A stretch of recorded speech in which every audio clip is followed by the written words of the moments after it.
Halo Ibu dan Bapak Guru hebat, kembali lagi bersama saya Miss BTS di channel Back to Study yang akan membahas berbagai macam topik yang ada pada platform Merdeka Mengajar. Selamat belajar, jangan lupa subscribe, like, dan nyalakan loncengnya ya. Pada kesempatan kali ini saya akan membahas tentang kurikulum Merdeka. Kurikulum yang mungkin sudah banyak diperbincangkan di luar sana.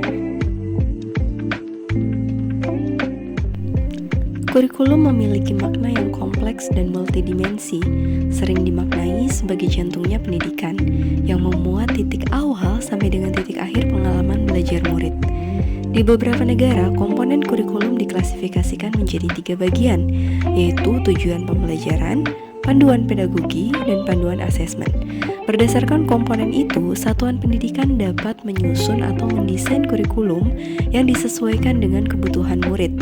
Kurikulum berfungsi sebagai panduan proses belajar murid, dimulai dari menganalisa kompetensi apa yang akan dimiliki murid, harapan di masa depan, sampai bagaimana cara mewujudkan mencapai kompetensi tersebut.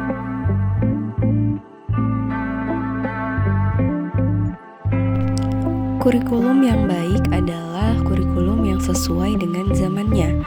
Itu artinya kurikulum harus bersifat dinamis, bisa berubah kapan saja sesuai dengan kebutuhan. Menurut penelitian, Gen Z dan Alpha sulit untuk lepas dari sosial media, dan bukan satu hal efektif apabila kita melarang mereka untuk berhenti bersosial media.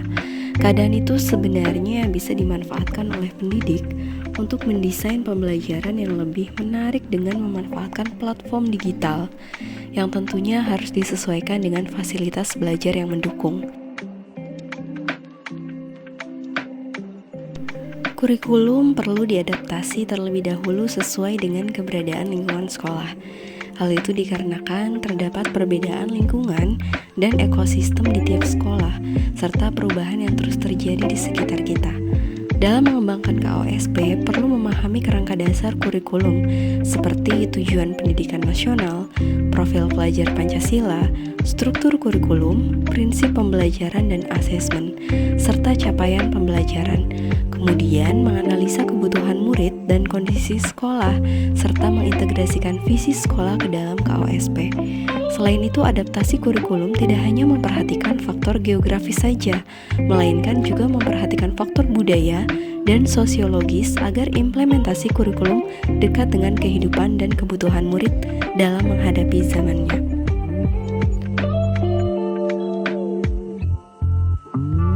Kurikulum dalam pembelajaran, Kemendikbud sudah menyiapkan contoh kurikulum operasional, tapi tiap satuan pendidikan berhak mengembangkan kurikulum tersebut menjadi kurikulum operasional satuan pendidikan yang disesuaikan mengikuti perubahan dan kebutuhan. Kurikulum bersifat dinamis sehingga terus bisa dievaluasi secara berkala sesuai dengan perubahan zaman dan kondisi satuan pendidikan.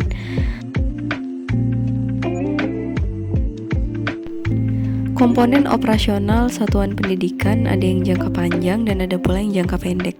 Komponen jangka panjang diantaranya menentukan visi, misi, dan tujuan sekolah. Tapi sebelum menentukan ketiga komponen itu, penyusun harus mengidentifikasi karakteristik yang dimiliki satuan pendidikannya untuk mempermudah dalam penyusunan kurikulum tersebut.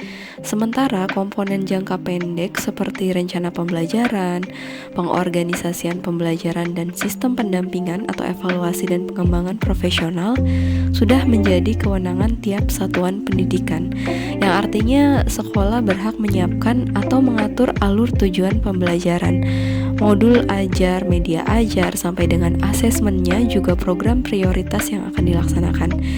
Selain itu, muatan kurikulum juga harus disesuaikan dengan karakteristik sekolah dan kebutuhan murid, termasuk beban belajar murid, program intrakurikuler, ekstrakurikuler, dan proyek penguatan profil pelajar Pancasila juga menjadi bagian yang harus dimuat dalam penyusunan kurikulum yang baru. KOSP memberikan peluang yang besar bagi satuan pendidikan untuk menyesuaikan rencana dan pengorganisasian pembelajaran sesuai dengan keadaan satuan pendidikan, sehingga sangat memungkinkan untuk murid belajar secara kontekstual dan bermakna. terdapat 5 prinsip pengembangan KOSP, yaitu berpusat pada murid, kontekstual, akuntabel, melibatkan berbagai pemangku kepentingan. Menyusun kurikulum yang sesuai dengan konteks satuan pendidikan akan memudahkan pendidik dalam melaksanakan proses pembelajaran. Itu artinya sangat penting untuk pendidik terlibat langsung dalam penyusunan kurikulum operasional satuan pendidikan. Pembelajaran versi kurikulum merdeka. Prinsip umum pembelajaran. Terdapat 5 prinsip pembelajaran paradigma baru untuk mendukung proses pembelajaran yang berkualitas. Yaitu yang pertama ada mempertimbangkan kebutuhan capaian belajar murid saat ini. Yang kedua, membangun kapasitas murid menjadi pembelajar sepanjang hayat. Yang ketiga, mendukung perkembangan kognitif dan karakter murid. Yang keempat, menyesuaikan konteks kehidupan murid. Yang keempat, mengarah pada masa depan yang berkelanjutan. Dengan adanya prinsip paradigma baru yang muncul karena tantangan zaman dan keberagaman yang ada, maka pendidik dan satuan pendidikan diharapkan mampu menciptakan lingkungan pembelajaran yang mendukung beragamnya kebutuhan, bakat, minat, dan potensi murid. Prinsip pembelajaran dapat dimaknai bersamaan dengan prinsip asesmen, karena keduanya tidak bisa dipisahkan. Murid perlu memahami kompetensi yang dituju untuk bisa mencapai kompetensi tersebut melalui proses pembelajaran yang berdasarkan pada kelima prinsip tadi, yang membuat pembelajaran berpihak kepada murid. Pembelajaran yang bermakna akan menghasilkan murid yang siap menghadapi isu dan tantangan global secara nyata dan turut serta berkontribusi dalam menghadapi isu tersebut. Siswa dilatih untuk memecahkan masalah dan siap menghadapi masanya dengan bekal pengetahuan, keterampilan, dan karakter yang kuat. Capaian pembelajaran atau CP merupakan kompetensi dan karakter yang ingin dicapai setelah menyelesaikan pembelajaran dalam kurun waktu tertentu. Capaian pembelajaran berfokus pada kompetensi inti dan kompetensi esensial yang perlu dicapai.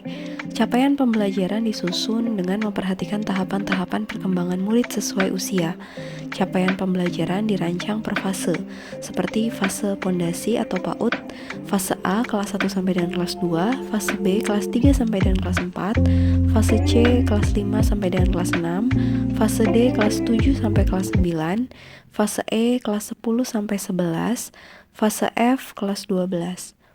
Setiap fase ini memiliki rentang waktu sekitar 1 sampai dengan 3 tahun.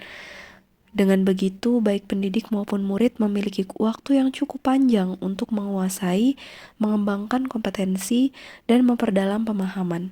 Tahapan perkembangan ini disesuaikan dengan 4 tahapan perkembangan kognitif menurut teori Piaget.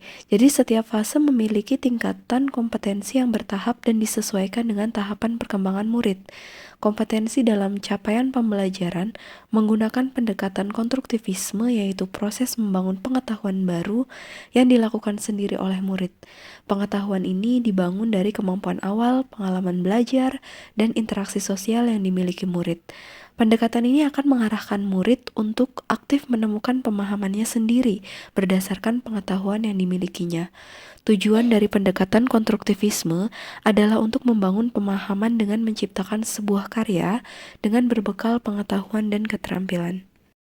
Struktur pembelajaran dalam kurikulum merdeka. Proses pembelajaran dengan paradigma baru dilaksanakan melalui kurikulum merdeka yang memuat program intrakurikuler, ekstrakurikuler, dan program penguatan profil pelajar Pancasila dengan harapan dapat menumbuhkan jiwa pembelajar sepanjang hayat. Intrakurikuler berisi muatan mata pelajaran dan muatan lokal di satuan pendidikan. Pembelajaran dirancang semenarik mungkin untuk membangun rasa ingin tahu, dikaitkan dengan lingkungan sekitar, agar pembelajaran menjadi bermakna dan kompetensi yang diharapkan dapat tercapai. Dalam prosesnya, guru memfasilitasi murid untuk mengamati, bertanya, mengumpulkan informasi, menalar kritis, mengasosiasi, dan mengkomunikasikan temuannya, serta diakhiri dengan kegiatan refleksi. Sementara untuk kegiatan ekstrakurikuler tetap dilaksanakan pada kurikulum merdeka, dikembangkan oleh masing-masing satuan pendidikan disesuaikan dengan kapasitas dan minat karakteristik murid. Selain intrakurikuler dan ekstrakurikuler, juga terdapat program penguatan profil pelajar Pancasila, di mana program ini berbasis proyek. Dalam pelaksanaannya, kegiatan P5 ini mempunyai alokasi waktu tersendiri dan tidak terikat dengan muatan pelajaran apapun. Asesmen yang dilakukan juga hanya berfokus pada keenam dimensi.